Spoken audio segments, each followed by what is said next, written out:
The reason I'm here today to talk to you about how I see the world.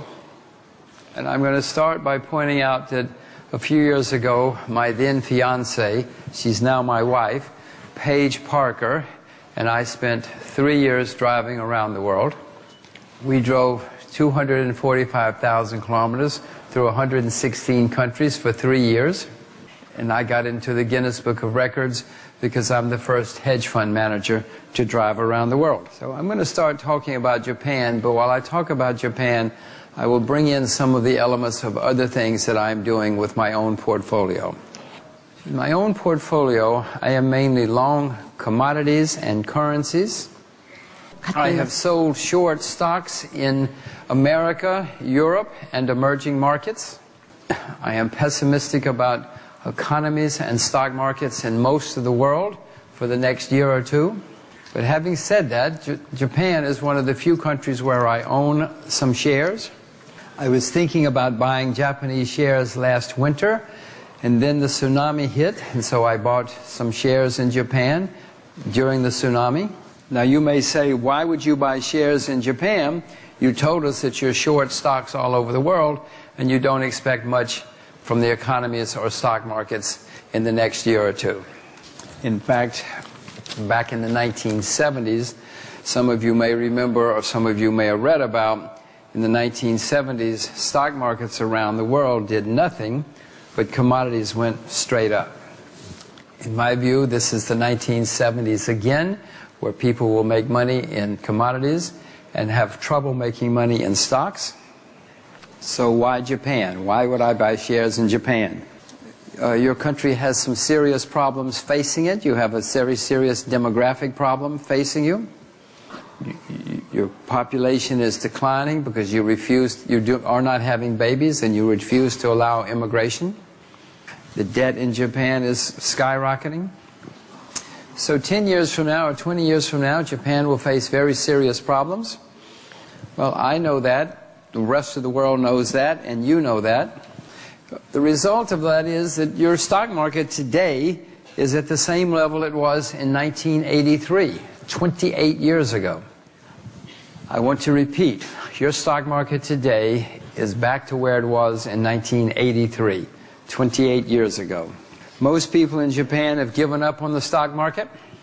Most people in Japan have given up on investing at all, other than perhaps to put some of their money abroad to try to earn higher interest. One reason that I started investing in Japan was because I own the yen. I'm optimistic about the yen. I think the yen will continue to go higher.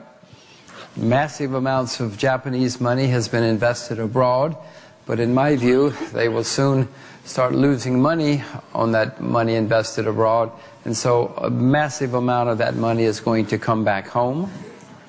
As that money comes back home, it's got to go somewhere. I doubt that it will go into bank deposits or bonds because the interest rates are so low. So then that leaves the stock market. They can go into commodities or into stocks.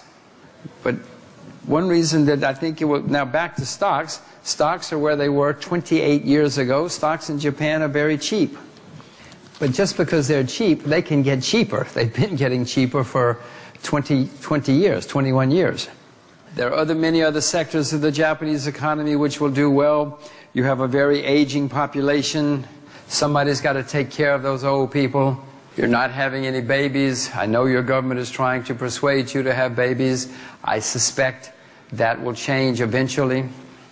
I own shares in Tommy and Hello Kitty because even if Japanese parents don't have more children, people around the world, I suspect, are going to have more children. I'm not suggesting you buy Tommy or Sanrio today, but I suggest you think about it and do some homework and some research. I told you that I'm very optimistic about commodities. I own all commodities. I especially own agriculture and precious metals.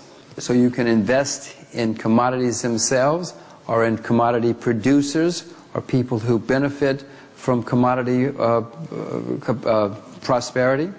My little girls have never owned a stock or a bond, but they do own commodities, and they're very happy only owning commodities. So there are many opportunities in Japan, going forward. There are many great opportunities in the world going forward. Just as in the 70s, some people are going to suffer badly. But just as in the 70s, some people are going to prosper and make a lot of money going forward. In my view, Asia is the place to be, and Japan may be one of the better placed countries for the future. Well, I own the Swiss franc. The yen and the Swiss franc are my largest currency holdings. Both the government of Switzerland and the government of Japan is trying to keep their currencies down. I obviously think they're wrong. They will not be successful. So I own the Swiss franc and the Japanese yen. They're my largest currency holdings.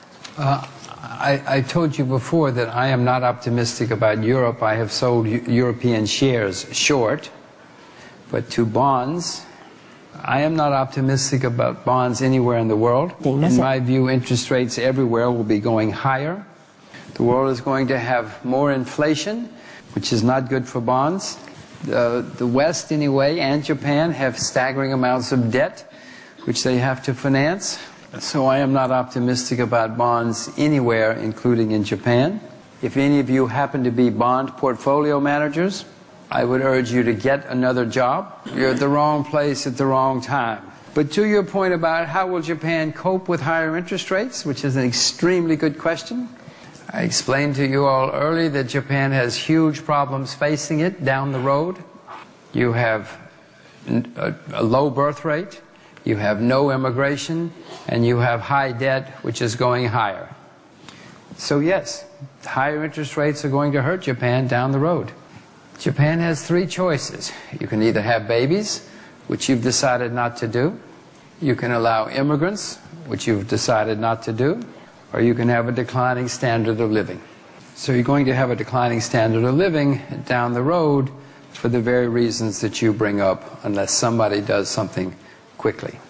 If I were a 10-year-old Japanese child, I would be very angry at what the adults are doing to my country, because when those 10-year-olds are 40 years old, you have a country where the population is down a lot and the debt is up a lot and interest rates are up a lot. So if I were you, I would teach your 10-year-olds Chinese, which is what I'm doing.